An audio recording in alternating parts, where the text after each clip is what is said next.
Jesus sent out his apostles with purpose.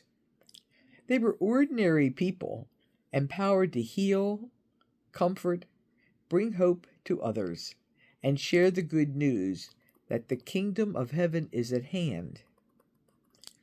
He did not complicate the mission or expect perfection from them. He simply said, "Go to the lost sheep." Jesus tells his apostles and us to go find the ones that are lost, the ones who slip through the cracks, the weary, the overlooked, the ones who feel like they don't belong, the ones who've lost sight of their worth, the ones who feel like they have walked too far away from God. Unlike the apostles, many of us may not feel called to preach to crowds on street corners or to travel to unfamiliar places to minister. And yet, Jesus' instructions are as relative and actionable now as they were then. When we sit with this invitation, it's not just a mission for the apostles. It's an invitation to all of us, right here, right now. Go, share the good news, heal the hurting, touch those deemed to be untouchable, and serve those who are broken. Remind them that they are not forgotten. After all, is not what our lives as believers are about? And yet, how often do we turn our response to Jesus' instructions into a checklist of religious activities or staying at a safe distance? Jesus reminds us today that our faith is active. It reaches outward. We must bother to care, and we don't have to look far. Jesus is inviting us to step into someone's story, carrying his love into dark and weary places, and offering something that transforms, such as hope. Maybe for us, going to the lost sheep means offering forgiveness when it is hard, or sitting in silence with a friend in their grief, or speaking hope into a situation that feels hopeless in our homes, workplaces, neighborhoods, and even online communities. It could also take the form of sending a kind text message, or offering a cup of coffee, or carving out time to pray with someone who is struggling and needs a moment of comfort or reassurance. These are not grand, headline-worthy gestures, but they are powerful. We don't have to travel far to proclaim that the kingdom of heaven is at hand.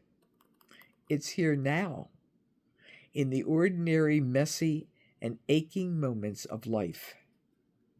The kingdom of heaven brushes against us in simple, sacred ways, such as in a kind word where there was only silence, in a shared meal that nourishes more than just the body, and in the courage to be present to someone who feels unseen. The lost sheep is not always some distant stranger. Sometimes the lost one is a close friend whose struggle we have overlooked. Sometimes it's a family member wandering through their own wilderness. Sometimes it is us, the part of ourselves that we ignore or forget. The parts that sit silently with questions like, does God see me from where I am? Can I really be found if I strayed so far? We have all been lost sheep at some point, wandering through seasons of doubt, loneliness, or numbness, carrying more questions than answers, and wondering if anyone even notices our absence. But the call of Jesus is gentle and steady. Come back home. And as you come home, invite others. Hosea chapter 10 reminds us that in order to do the outward work that Jesus is asking us to do, we need to start with an inward check. We need to check our luxuriant vines, our hearts. We do not need to have it all figured out to respond to this call. The apostles certainly didn't. They went out tired, flawed, and unsure at times. But what mattered was their yes. And the same is true for us. God is asking for availability. God is asking us to show up, imperfect, busy, maybe even tired, because it's God's strength and love that makes the difference. God's kingdom is breaking into the world through everyday people willing to reflect God's love in simple, tangible ways. So let's start where we are, being open, being kind. Let God use us.